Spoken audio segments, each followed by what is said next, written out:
Hello everyone, it's SpursRail96 here, and welcome to the first Train Sim World 4 Roadmap video. Today I thought I'd take a brief look at the first Roadmap addition to Train Sim World 4. Now, with regards to today's video, I'm not going to be taking a look at new brand spanking new routes or locomotive add-ons or gameplay packs or what the third-party devs are doing. That's not what I'm going to be focusing on.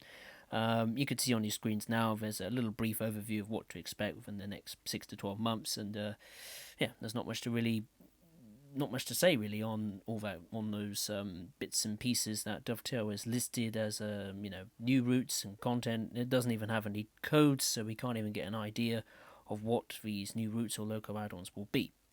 So, I thought I'd focus on the so-called big mega update that's coming to Train Sim World 4 on launch day.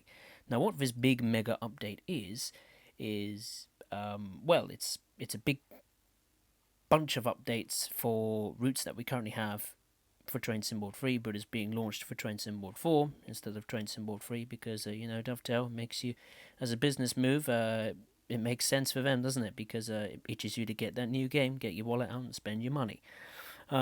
Which I personally am against, but, I could make another video going on and on about Dovetail's business practices, but today's not the day. So let's start by looking at the Northeast Corridor New York Trenton's timetable, the new timetable. For those of you that have watched my roadmap updates in the past, I've been keeping a keen interest on how the development of this new timetable is going. Now, as I said earlier, this is part of the big mega update for Train Sim World 4, so it will be available for Train Sim World 4's launch day for all TSW4 players. They do say they aim to bring the new timetable to Train Sim World 3 at a later date, but I wouldn't get your hopes up about that. Dovetail have promised, bringing bits and pieces to their previous iterations of the franchise, and they've never done it, so I wouldn't get your hopes up about that. Now, as far as updates go to how as regards to progress to the new timetable, the timetable team have now completed all Amtrak, New Jersey Transit, and Long Island Railroad traffic. When they moved on to freight services, though, there were some problems. Unfortunately, due to safety system technical difficulties, they say, they will not. The freight services will no longer be playable. They will remain as AI to be seen throughout the day, which is a bit disappointing. However, there was one service that the team did make playable, and that is the ME-2, which is specifically shunting duties at Jersey Avenue. Now, this service operates entirely in unsignalled yard areas, which allows it to be playable, and it's a switching service, and I love switching or shunting, and it seems to be quite a fun one, by the looks of it. The next task for the timetable team was to add some static freight rolling stock to various yards, like they did to Northeast Corridor Boston Sprinter. These include, on the Northeast Corridor New York Trenton, Croxton Yard, which has seen quite a noticeable difference where driving over the bridge at Secaucus. There were also a few lines that cross the Northeast Corridor that will have some freight traffic, such as at Croxton and the Lehigh Line, which crosses the Northeast Corridor between Newark Penn and Newark Airport. All in all, the route is pretty much complete, ready to go, and it is definitely more lively than what it was before. Continuing on the theme of timetables, Schnellfahrstrecke Curl-Aachen, a route that's been out for quite some time. It was one of the routes that launched with Train Sim World 2. It seems the timetable team love that route because the timetable is getting another big overhaul. Its third overhaul, I believe.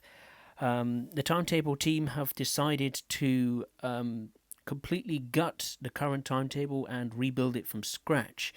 They've wanted to make a new timetable for Schnellfahrstrecke Curl to Aachen since the London to Brighton route, or the Brighton Main Line, launched in summer of 2021. An opportunity came up apparently with the New Journeys expansion pack, but what they had planned was much bigger than that. A few service patterns created for the New Journeys expansion pack, which you can actually pick up now for Train Sim World 3 or Train Sim World 2. which is quite a nice little pack actually. The 423, the DBBR 423 brings a whole new set of services to curl Arcade. For me, it's worth the money. I think it's only £4 or £5. So yeah, new timetable. I think that's worth £5, isn't it, to me? It brings S6, S11, S12, Regional Express 8, and Regional Barn 27 services. These have been extended into the next morning based on the longer timetable tech first used on KWG. What's that? Is that Castle Würzburg? I'm not sure. But apparently everything else for the new timetable is brand new, such as services S19, Regional Express 1, Regional Express 9, to name a few. There's also a bunch of new freight services based on rail live timings and destinations, as well as a lot of new AI for Curl Hauptbahnhof, Horum, Düren, and Aachen Hauptbahnhof stations, which certainly make the route feel more busier, especially in the Curl area. They can confirm this will be a post-release update, and they will update us of the progress with screenshots in future roadmaps. Now, returning to the big mega update for Train Sim World 4, Southeastern High Speed is getting some route improvements. Now, with the release of the BR Class 700 earlier in the year to Southeastern High Speed, Dovetail wanted to make some improvements to the route to coincide with it. These include, it's quite a long list, I must say, adding Thameslink stopping boards at stations between Rainham and Dartford, corrected, added or improved the location quality of other conventional stopping boards, added DOO monitors where they were missing, added passenger information screens to Rainham Platform 0, improved lighting at Gillingham and Ashford depots as well as Faversham sidings, added extra scenery items at Ashford depot including depot protection lighting systems, added new clock assets to Gillingham Station depot and Dartford sidings, improved the look of Northfleet station platforms and fencing, added missing foliage at Springhead Junction where High Speed 1 joins the North Kent line, added missing feeder substation at Springhead Junction, added lighting and some gantry assets around Hoo Junction and staff halts, added missing 15 to 20 mile per hour speed boards on a Rochester Bridge Junction, replaced container crates near Purefleet on High Speed 1 with buses as per reality, replaced high-rise buildings at High Speed 1 Medway Viaduct with a more reasonable alternative, removed invisible walls which were blocked on foot Ashford Depot movement, added a prompt to bypass and access the fenced-off footbridge at Ashford International, and plus some new visual Easter eggs like some cats. Apparently there's 3 cats, and some sort of going on a little walking adventure to find some sort of valley. I don't know what that's about. But yeah, I'm pretty pleased that Southeastern High Speed continues to be improved as far as scenery goes. It's my favourite modern UK route, and long may that continue. Finally, I think we shall take a look in depth, this time to the Niedertalbahn, probably one of the most popular routes in Train Sim World. It's, for me, when I did a stream on the Niedertalbahn, it was probably one of the best looking routes I've ever seen for Train Sim World. It made me, when I was playing it first time, it almost felt like I wasn't really playing Train Sim World. So there is a free update that's coming to Niedertalbahn, and that concerns the DBBR 628. Now, the Niedertalbahn was set in 1992, and the route, of course, came with the DBBR 628 in its contemporary white and mint livery, which was perfect for the time period of that route, and, of course, Link Rheinstrecke, which was released around the same time in the 1990s, 97, I think.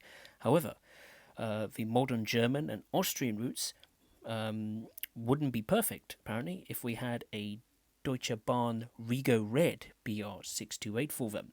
Well, thanks to the team at Train Sim Germany, we do. Coming as a free bonus within the Niedertalbahn, the modern condition DBBR 628. It will be available to all players who own the Niedertalbahn free of charge. The mint has been painted over with red, and subtle details have been changed inside and out to reflect the real-life progression of these units throughout the years, and it's bound to turn up in a layer or two at some point on German routes of the past, present and future, which is pretty cool. And finally, there is apparently some more audio improvements coming to the DBBR 187 for Skyhook Games. There is an update coming to the Midland mainline for Train Sim World 3 players. It doesn't state it's coming for Train Sim World 4 players. Maybe it's... I'm sure it's going to come for Train Sim World 4 players, surely. And there's going to be a graphical route improvements to Rivet Games' Edinburgh to Glasgow route, or the ScotRail Express. And I think that will do. Thank you very much for watching. I hope you enjoyed it. If you did, then make sure to hit the thumbs up button below. And if you are watching for the first time, then I would really appreciate it if you would consider subscribing to the channel. And as always, I will see you next time. Thank you very much for watching. Take care.